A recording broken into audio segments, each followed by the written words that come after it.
directing traffic with the same flat competence she'd shown in the coolant fog. "Oh, say." He had to raise his voice over the noise of the stairwell. "This is not your evacuation order. Your contract shift is off." "Yeah, I know." She didn't stop moving. "Grab that end, would you? This one's got a bad leg." It was Doss. Of course it was Doss, his slow half-step limp unmistakable even in a crowd, and Vantor found himself with an arm under the man's shoulder before he had consciously decided to help, mirroring a motion he'd watched Osei make in the coolant fog 2 weeks earlier, and for one disorienting stretch of stairwell his brother's weight was leaning into him and neither of them said anything at all, because there was nothing in 17 years of silence that fit into the space of a single flight of stairs. Somewhere below them, a mid-caste supervisor was still shouting the official order down an empty stairwell that had, by then, already emptied itself without his help. Call it up, hold position, wait for lift clearance, because the order existed and someone had been assigned to give it, even though the beings it had been written to protect were already 3 flights above him, carried there by people the order had never once mentioned. A young Sylvari contractor near the top of the line, someone Vantor didn't recognize, kept up a running patter the entire climb, mostly nonsense, mostly aimed at keeping the frightened grub caste workers moving instead of freezing. "Almost there, nearly there, watch the step, that's it, you're doing great, nearly there," over and over, in the flat cheerful tone Vantor had noticed humans use specifically for situations that were not, in fact, fine, as though saying it enough times might make it truer by the time they reached the top. It worked. Vantor didn't understand why it worked. It worked anyway. They reached the surface level with 6 minutes to spare before the fault line, as it turned out, stabilized on its own, and the whole emergency proved, on the far side of it, to have been more caution than catastrophe. 41 Grubcast crew stood on the upper deck breathing hard, alive, in a time that Dominion protocol said should have taken 40 minutes and instead had taken 11, because 60 off-duty humans had decided, without a meeting, without an order, without anyone keeping score, that the ledger simply did not apply to who got left in the bad air the longest. Vantor let go of his brother's arm at the top of the stairs. Doss looked at him, really looked, for the first time in 17 years, and said nothing, because there was nothing small enough to say. "I know your face," Doss said finally. "I've known it every shift for 9 years, and you've never once looked at me." "I know," Vantor said. It was the only true thing he had. The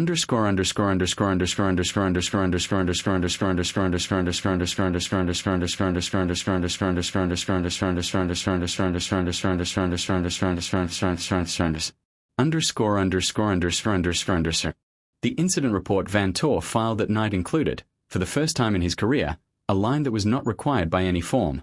41 Grubcast personnel were evacuated in 11 minutes by unrostered human volunteers acting outside contract and outside any triage benefit to themselves. He did not know what to do with the fact, only that it needed to exist somewhere official, where it could not be quietly unwritten. High Warden Sir read the report and struck the line before filing it upward.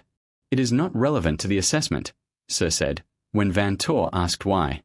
"It is the only relevant thing in the assessment," Vantor said, and did not back down, and was not certain, walking away, whether he had just ended his career or begun understanding, for the first time, what it might mean to have one worth having. Vantor requested transfer records from 3 other joint venture stations that week, telling himself it was diligence and knowing it was something closer to hunger. Every station told the same story in different words. A human engineer on Thren Orbital had spent an entire rest cycle repairing a Kethra family's failing air scrubber off duty, unpaid, because their infant needed clean air and the requisition for a new unit was 6 weeks out. A human medic on Vesic platform had given 3 days of blood, over the platform's own medical objections, to stabilize a Grubcast patient she had met only once, in a hallway, in passing. None of these were commendation-worthy acts by Dominion standards. None of them had been logged anywhere except as anomalies, curiosities, footnotes in maintenance reports, because there was no ledger column built to hold them. He brought the pattern to the station's senior scholar attendant, an elder Kethri named ISS Vard who had spent decades cataloguing alien behavior for the Dominion archives, and asked her, plainly, whether she had an explanation. She had, it turned out, been building one for months.